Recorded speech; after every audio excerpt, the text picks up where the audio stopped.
Bab 34.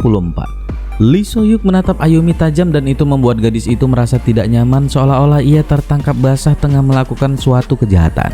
Mereka terdiam beberapa saat. Suasana canggung menyeruak ke permukaan. Tak ada seorang pun yang membuka mulutnya.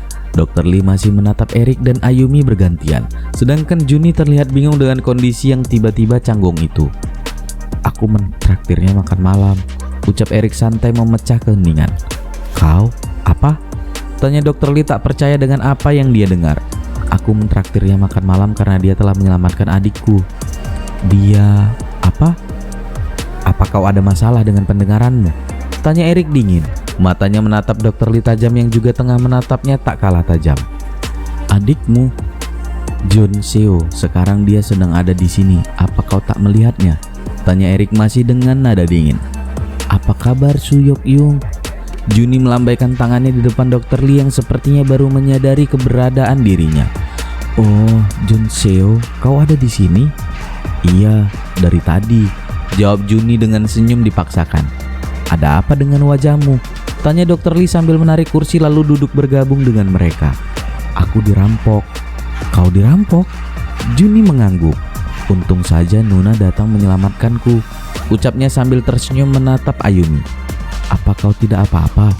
tanya Dr. Lee dengan pandangan cemas. Yang dijawab Ayumi dengan anggukan dan sebuah senyuman yang membuat Erik menggerutukkan giginya. "Apa yang kau lakukan? Apa kau mengajar mereka?" goda Dr. Lee yang membuat Ayumi tertunduk malu. "Dia menelepon polisi tepat di hadapan mereka semua. Benarkah Nuna?" Juni yang menjawab pertanyaan Dr. Lee sambil tersenyum bangga. "Sebenarnya aku tak tahu siapa yang kuhubungi," ucap Ayumi pelan sambil tertunduk. "Kau apa?" tanya Juni tak percaya. "Aku terlalu takut untuk mengingat nomor telepon polisi, jadi aku asal pijit saja," lanjut Ayumi yang membuat ketiga pria itu menatapnya tak percaya. "Jadi itu sebabnya kau lari?" lanjut Juni setelah pulih dari keterkejutannya. "Aku lari karena mereka mengejarku." "Mereka mengejarmu?" seru Erik dan Dr. Lee berbarengan, yang membuat Juni menatap mereka berdua heran. "Tidak, mereka tidak mengejar Nuna, tapi mereka lari karena mereka pikir Nuna benar-benar menelepon polisi." "Benarkah?" tanya Ayumi sambil membelalakkan matanya yang bulat. "Iya, aku mendengarnya ketika mereka mengumpat. Sial, sebaiknya kita pergi sekarang," ujar Juni memperagakan apa yang diucapkan para perampok. Seharusnya tadi aku tidak lari," Juni mengangguk menanggapi ucapan Ayumi, sedangkan Erik dan Dr. Lee hanya bisa membuang napas lega karena gadis itu baik-baik saja. "Apa yang sedang kau lakukan di sini?" tanya Erik setelah menyadari kalau pria berhidung runcing itu bukan tanpa alasan berada di tempat yang sama dengan mereka. Dr. Lee mengangkat alisnya santai. "Aku sedang makan malam bersama rekan-rekanku." "Jadi, kenapa sekarang kau tidak bersama mereka?" lanjut Erik santai yang membuat Dr. Lee mengerutkan alisnya. "Apa kau mengusirku?" "Tidak, aku hanya bertanya. Kau sepertinya keberatan kalau aku bergabung dengan kalian."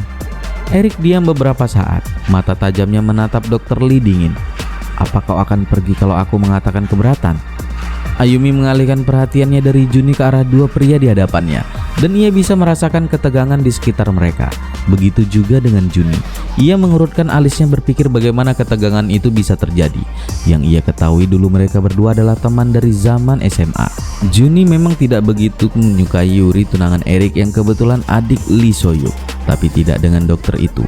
Ia cukup menyukainya walaupun kadang sifatnya menyerupai Lucifer. "Apa kau datang ke sini bersama para dokter yang lain?" Ayumi bertanya mengalihkan perhatian kedua pria yang masih saling menatap tajam. Dr. Lee menatap Ayumi dan seketika sorot matanya berubah lembut. "Iya, mereka di sana." Dengan kepalanya ia menunjuk sekumpulan orang yang duduk di meja luar lantai 2 sebuah restoran seafood mewah tak jauh dari mereka. Ayumi menatap kumpulan itu. Ia mengenal mereka semua dan salah satu di antara mereka ada sepasang mata yang walau dari kejauhan ia bisa merasakan kalau mata itu menatapnya tajam. Mata milik dokter ahli kandungan, Dr. Mirei. Dr. Lee mengikuti arah pandang Ayumi yang terlihat sedikit syok, dan sekarang dia mengerti kenapa gadis itu terlihat ketakutan. "Jangan hiraukan nenek sihir itu," ucap Dr. Lee sambil menatap Ayumi. "Nenek sihir?" Juni menatap sekeliling mencari sosok jahat yang disebut Dr. Lee. Begitu pula dengan Erik, tapi dia langsung bisa menemukan sosok itu ketika ia melihat mata tajam penuh kebencian tengah memperhatikan mereka semua. Erik mengambil segelas air putih lalu meminumnya sebelum akhirnya berkata, "Apa makan kalian sudah selesai? Sebaiknya kita pulang sekarang." "Yung, bisakah kau membawa kami berkeliling dulu? Aku ingin melihat pemandangan busan malam hari," ujar Juni penuh semangat. Dan Erik bisa melihat mata berbinar Ayumi ketika mendengar permintaan adiknya itu, dan tanpa sadar ia tersenyum. "Kita lihat saja nanti," ucap Erik sambil berdiri, disusul Juni dan Ayumi. "Ayumi, kau pulang bersamaku," perintah Dr. Lee membuat ketiga orang yang tengah bersiap pergi menatap ke arahnya. "Tapi bukankah kau bersama teman-temanmu?" tanya Ayumi yang terlihat bingung. Dr. Lee mengangkat sebelah bahunya acuh tak acuh. "Aku bisa pulang lebih dulu," jawabnya santai. "Dia datang bersamaku, jadi dia pulang bersamaku. Kita pergi sekarang," perintah Erik dengan suara dinginnya yang membuat Ayumi dan Juni mengangguk. "Aku bilang dia pulang bersamaku." Suara geraman dingin milik Erik menghentikan kegiatan ketiganya yang tengah memakai jaket musim semi mereka. "Ayumi, kau pulang bersamaku," perintahnya dengan suara tegas dan tak ingin menerima penolakan. "Jangan berbicara kasar seperti itu kepadanya," geram Erik yang tak menyukai nada bicara Dr. Lee yang kini tampak terkejut dengan kemarahan temannya yang terkenal bisa mengendalikan diri dengan baik. Ayumi melihat Erik yang hendak melangkah mendekati Dr. Lee dengan sorot mata penuh dengan amarah. "Erik, cukup!" Refleks tangan Ayumi mencengkram lengan pria yang kini menatapnya tak percaya bisa mendengar gadis itu kembali memanggil namanya. Berbeda dengan Dr. Lee dan Juni yang terkejut mendengar Ayumi memanggil nama barat pria bermata tajam itu. "Aku akan pulang dengannya," Ayumi sambil memandang Erik menenangkan. Ia kemudian berbalik menatap Dr. Lee yang masih memperhatikan mereka berdua. "Senior, kita pergi sekarang," lanjutnya sambil berjalan meninggalkan mereka semua. Dr. Lee langsung berjalan dengan cepat menyusulnya setelah dia sadar dari keterkejutannya. Erik dan Juni hanya bisa berdiri menatap kepergian mereka berdua yang semakin menjauh menuju tempat parkir mobil. "Jadi, apa itu dia?" Juni bertanya tanpa mengalihkan pandangannya. "Dia?" tanya balik Erik yang juga masih menatap punggung Ayumi yang kini telah berbelok dan mulai menghilang. "Iris," jawab Juni yang membuat Erik terbelalak menatapnya. Bagaimana mungkin adiknya mengetahui tentang Iris? Ternyata tebakanku benar. Juni tersenyum miring setelah melihat reaksi dari kakaknya itu.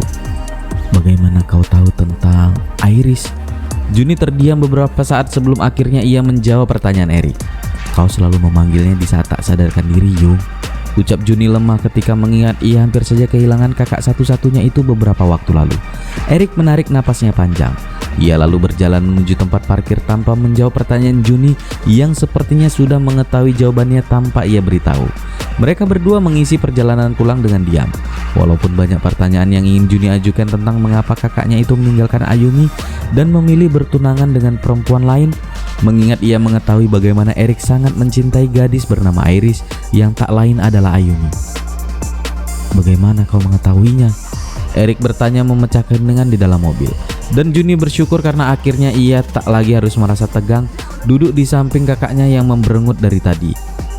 "Mata itu tidak bisa membohongi, Yung. Walaupun kau berkata dingin padanya, tapi matamu selalu menatapnya lembut. Aku hampir saja berpikir kalau kalian berdua baru saja jatuh cinta pada pandangan pertama." "Kalian?" tanya Erik setelah menyadari kalau adiknya menggunakan kata jamak bukan kata tunggal. "Ais, Yung, apa kau tidak melihat bagaimana Nuna menatapmu? Awalnya aku pikir semua perempuan pasti akan melihatmu seperti melihat daging sapi premium." Juni berkata dengan santai tanpa menghiraukan tatapan membunuh dari kakaknya karena menyamakan dirinya dengan daging sapi. "Tapi dia melihatmu seperti wabah penyakit yang harus dihindari." "Ya, setelah tadi menyebutku daging sapi, sekarang kau menyebutku wabah penyakit."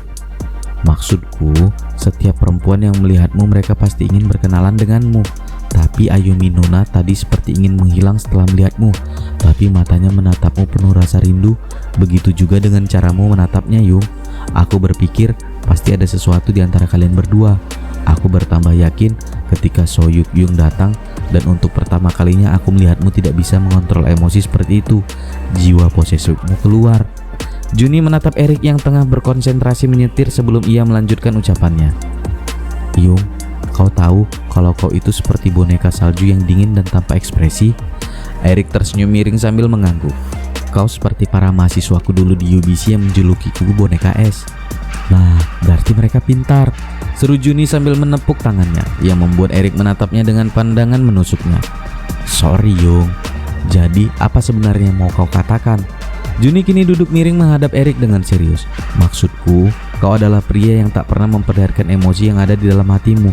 Tapi malam ini aku melihatmu diam-diam tersenyum dengan tulus. Aku melihatmu marah dan aku melihatmu cemburu. Aku tidak cemburu. Kau seperti mau menelannya hidup-hidup hanya karena dia tersenyum kepada pria lain, Yung. Sudahlah, akui saja kalau kau cemburu. Erik terdiam beberapa saat, tapi Juni tak mau mengalah. Dia terus menatapnya, memaksanya untuk mengakui perasaannya. Dan akhirnya Erik mengalah. Dia membuang napas berat yang membuat senyum adiknya yang berlesung pipit itu muncul. Baiklah, kau benar, tapi hanya sedikit. Ingat, hanya sedikit. Juni tersenyum penuh kemenangan mendengar pengakuan kakaknya. Baiklah, tapi karena kecemburuanmu yang sedikit itu malah membuat keyakinanku semakin besar kalau ada hubungan di antara kalian. Tapi itu semua langsung terbukti benar pada saat dia memanggilmu dengan nama baratmu. Juni mengangguk puas dengan hasil prediksinya yang akurat. Erik kembali terdiam. Mereka kini tengah memasuki ruang parkir di bawah apartemen milik pria itu. Setelah memarkirkan mobilnya, mereka tak langsung keluar dari sana dan hanya duduk dengan tangan masih di atas kemudi. Jadi, kenapa kalian putus? Tanya Juni penasaran. Jangan katakan kalau itu karena Suyuk, Yung. Lanjutnya masih menatap Erik yang kini membuang napas panjang lalu membuka sabuk pengaman dan siap-siap keluar dari mobilnya. Bukan karena dia, tapi karena kebodohanku sendiri, ucapnya lirih sambil keluar dari mobil meninggalkan Juni dengan rasa penasarannya.